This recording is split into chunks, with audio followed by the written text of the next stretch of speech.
actuelle. Dans 1 Thessaloniciens chapitre 2 au verset 3, il est dit qu'à notre prédication ne se repose ni sur l'erreur, ni sur des motifs impurs, ni sur de la fraude.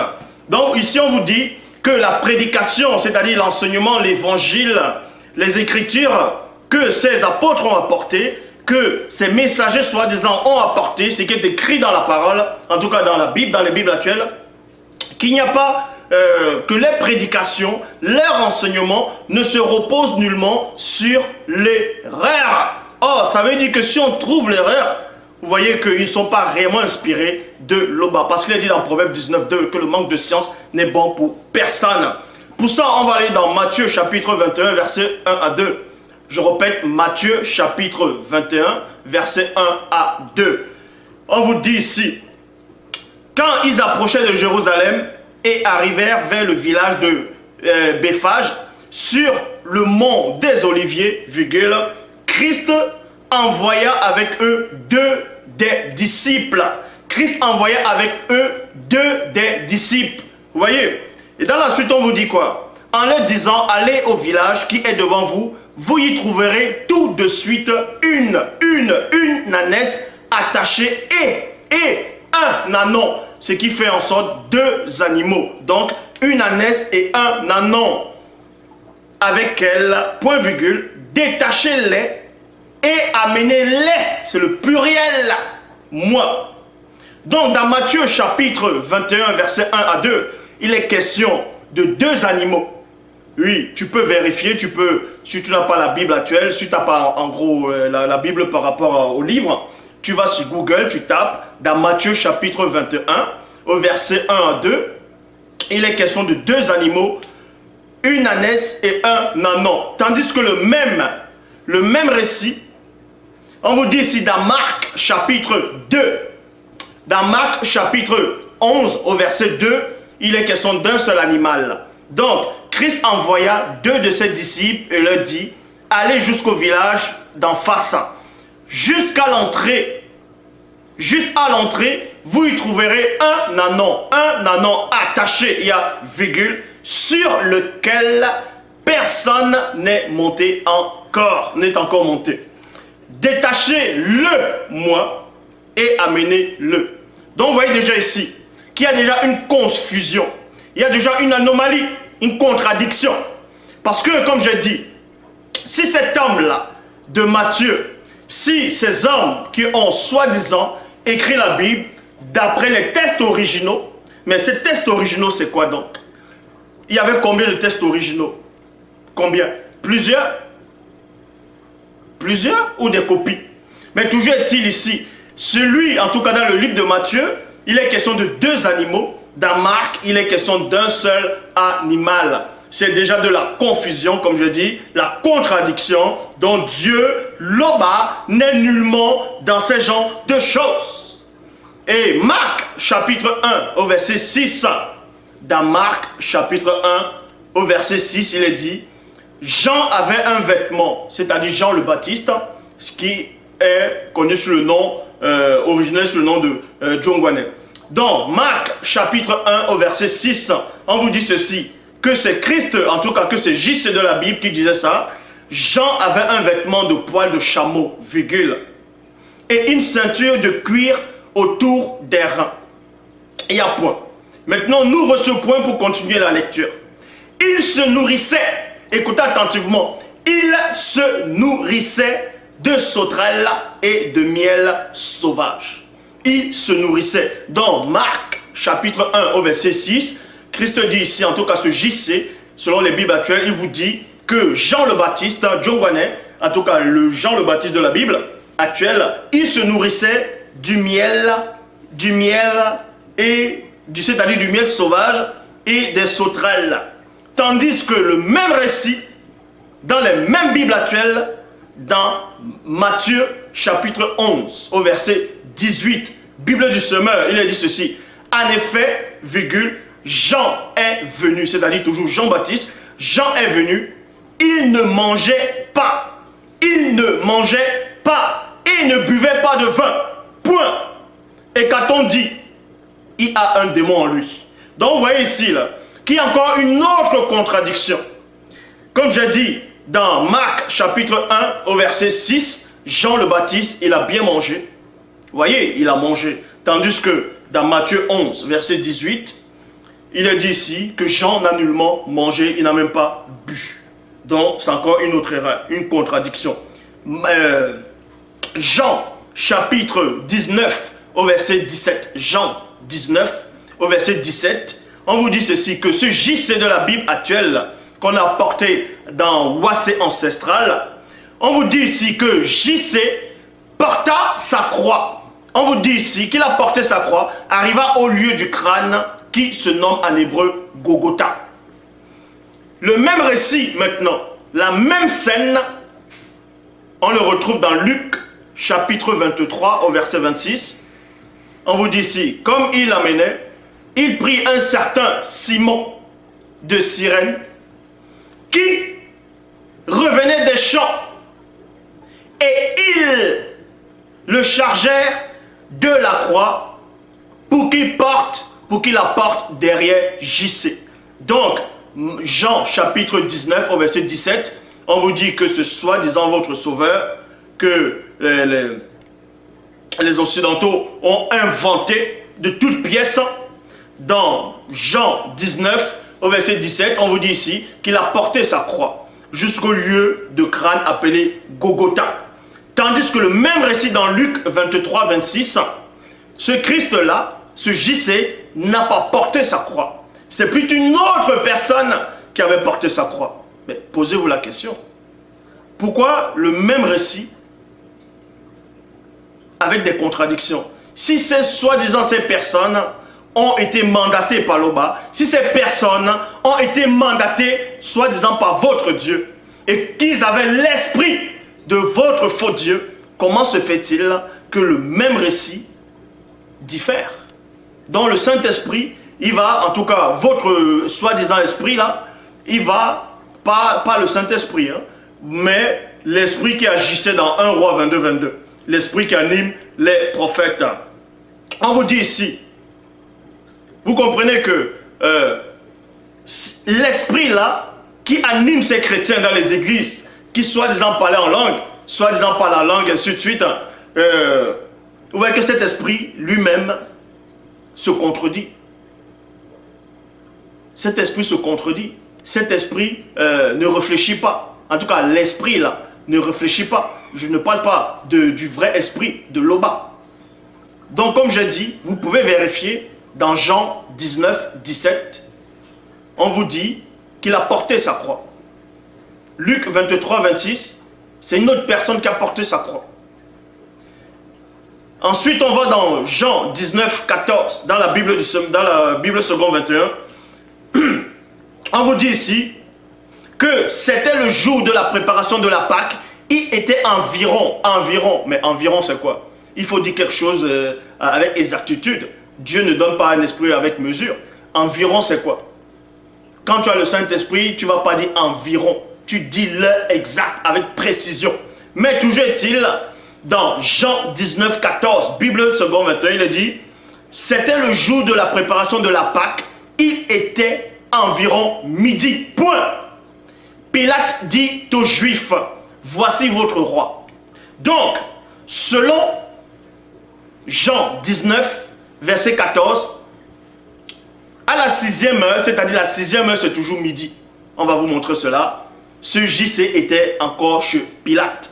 Tandis que le même récit, la même scène, dans Luc 23, verset 44 à 46, Bible de la liturgie, il est dit, c'était déjà environ la 6e heure, entre parenthèses, c'est-à-dire midi.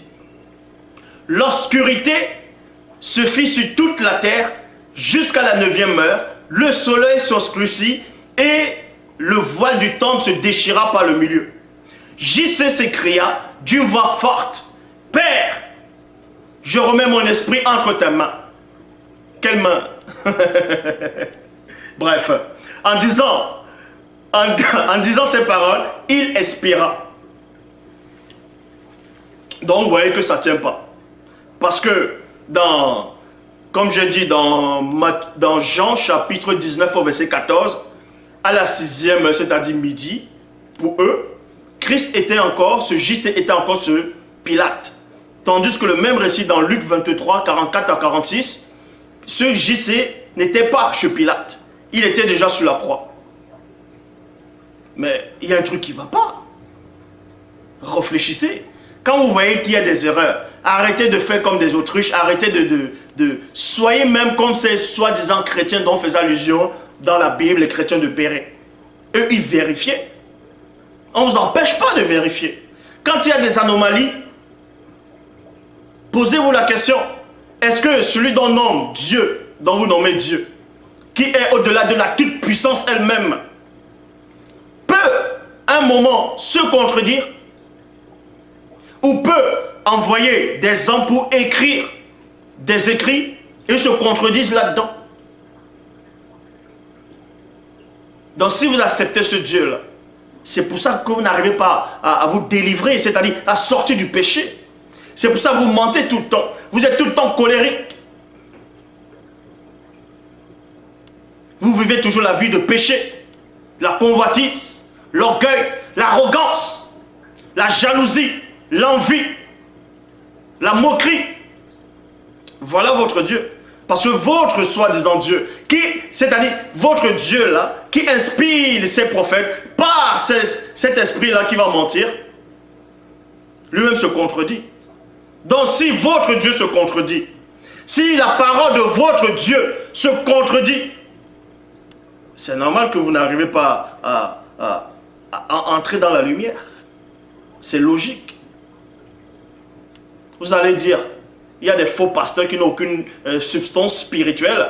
Ils vont dire, soi-disant, les fidèles. Non, les voies du Seigneur sont impénétrables. Donc quand il y a des erreurs, les voies du Seigneur sont impénétrables. Ça vous arrange ça. On va encore vous montrer d'autres erreurs et d'autres contradictions. Matthieu 27, au verset 44. On vous dit ici, de même aussi, les bandits qui étaient attachés sur des poteaux avec lui se mirent à l'outrager. Donc Matthieu 27 au verset 44, il est dit qu'il y avait 2 brigands qui se sont mis à insulter le Christ. Tandis que le même récit toujours, dans Luc 23, 40, il est dit, mais l'autre le reprenait en disant, n'as-tu aucune crainte de Dieu, toi qui subis la même condamnation? Matthieu 27, 44, 2 brigands insultent, tandis que dans Luc 23, 40, c'est un seul qui insulte. Actes des apôtres, chapitre 9, au verset 7. Les gens qui voyageaient avec Paul se sont arrêtés, point. Ils n'osent pas dire un mot. Ils entendent la voix, mais ils ne voient personne. Vous voyez? Donc dans Actes 9, 7, on vous dit ici, qui n'ont pas vu.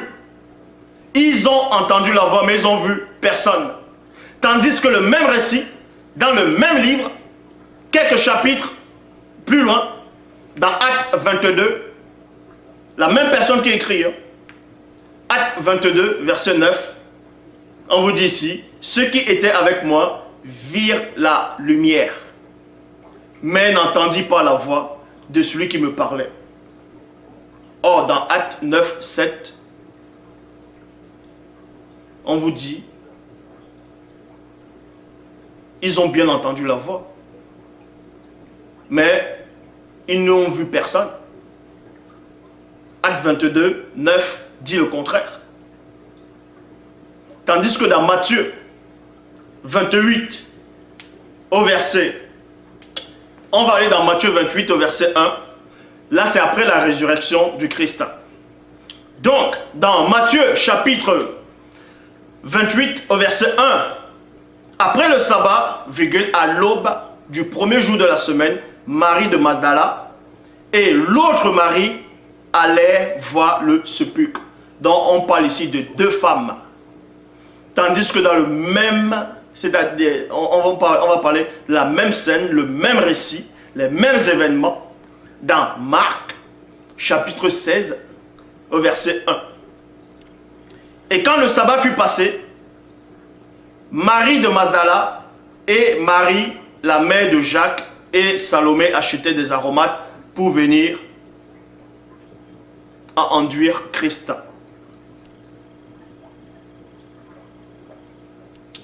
Marc chapitre 16 au verset 1, il est question de 3 femmes.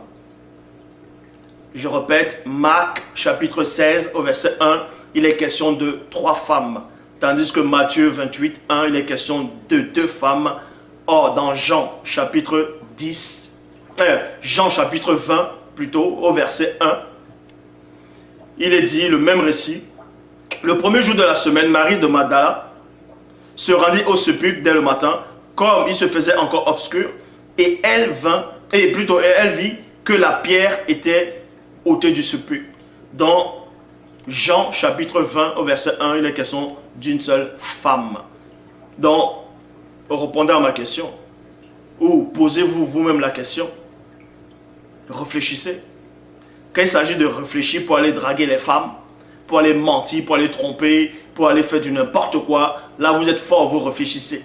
Maintenant, pour réfléchir sur Matthieu chapitre 28 au verset 1, il est question de 2 femmes. Marc 16, 1, il est question de 3 femmes. Jean 20, 1, il est question d'une femme, vous n'arrivez plus à réfléchir. Donc, à Matthieu, votre Dieu a dit à Matthieu, non, c'est 2 femmes. Et plus tard, il va dire à Marc, non, c'est 3 femmes. Et après, il dit à Jean, c'est une seule femme. Donc, regardez comme il se contredit. Matthieu, c'est pas fini. 17 au verset 1. 6 jours après, Christ prit avec lui Pierre et Jacques et Jean son frère. Et ils les amenèrent dans une haute montagne à part. Ici, il est question de 6 jours après. Le même récit, la même scène dans Luc 9, 28. Il est dit, environ 8 jours après, qui eut dit ces paroles, Christ prit avec lui Pierre, Jean et Jacques, et il monta sur la montagne pour prier. Vous voyez ici, c'est toujours la scène de la transfiguration. Où sont passés les 2 jours? Mais 6 peut arriver à 8 il y a 2 jours. Où sont passés les 2 jours là? Les 2 jours là sont où?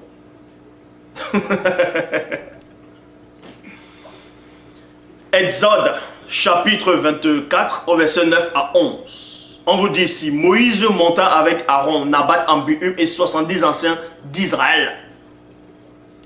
Et ils virent le Dieu d'Israël, et sous ses pieds il y avait comme un ouvrage de saphir transparent, pareil aux cieux, même en éclat. Et ils ne portaient point la main sur les nobles d'entre les fils d'Israël. Ils virent Dieu, et ils mangeaient et bu. Genèse chapitre 20 au verset 3. Mais Dieu apparut la nuit dans un songe à Abimelech et lui dit, voici, tu es mort à cause de la femme que tu as prise, car elle a un mari. Genèse chapitre 32 au verset 30.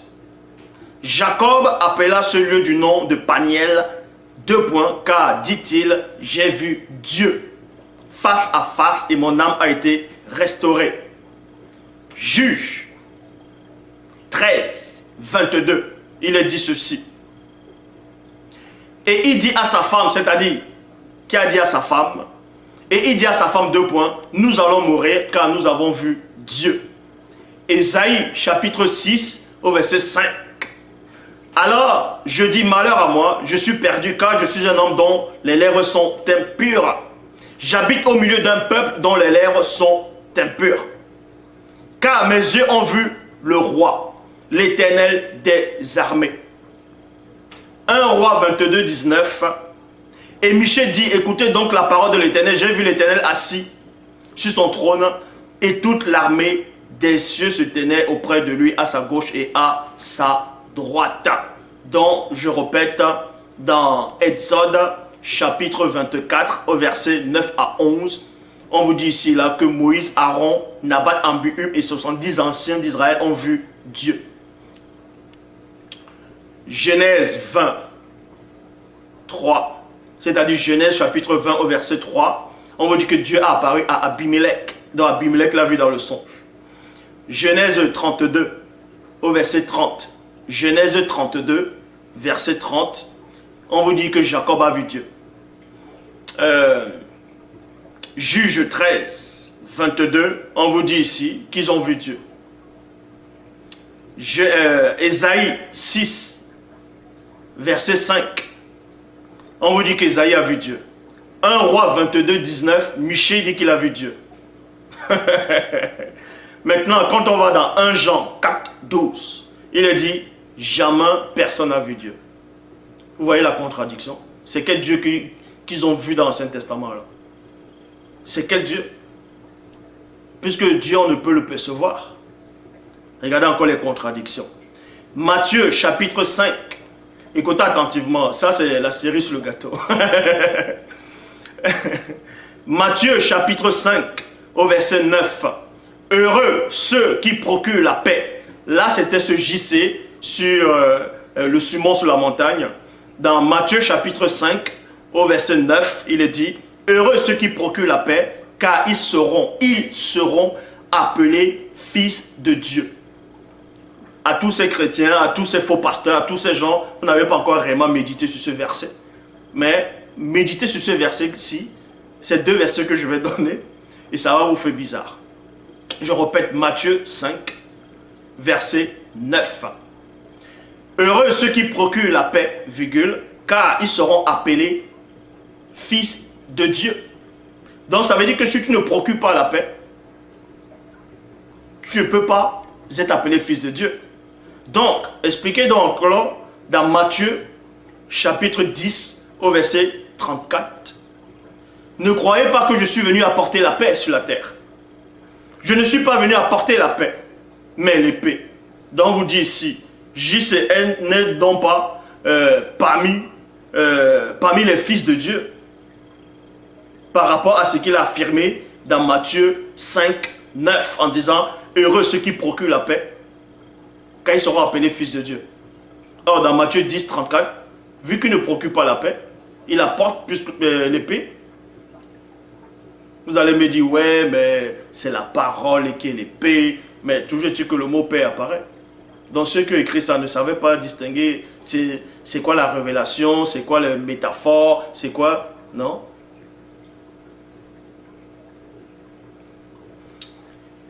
Matthieu chapitre 27.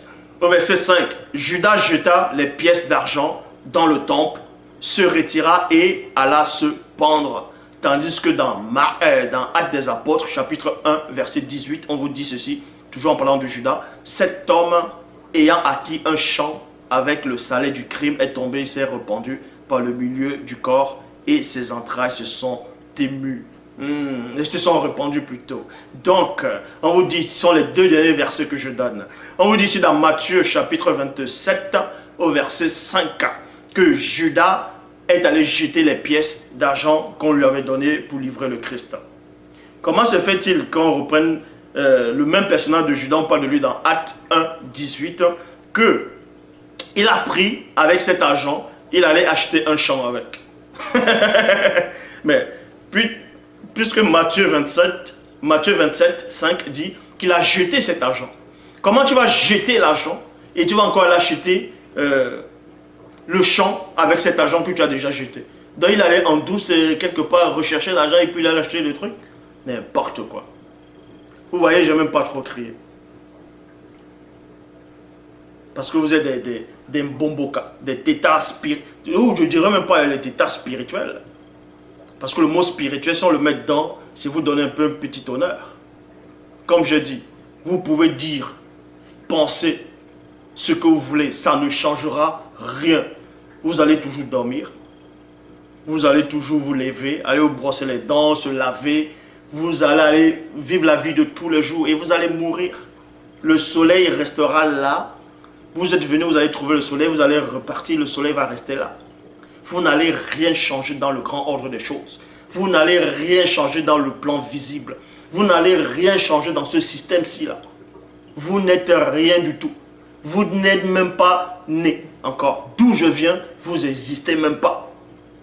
Donc ce n'est pas les petits arrivistes ici qui vont venir parler.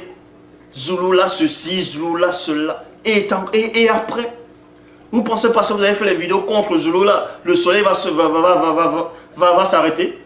Vous pensez pas que vous avez fait les vidéos contre celui qui est en face de vous? Ça y est, la fin du monde est arrivée. Mais vous pensez que vous changez quoi dans l'échiquier cosmique? Vous n'allez rien changer.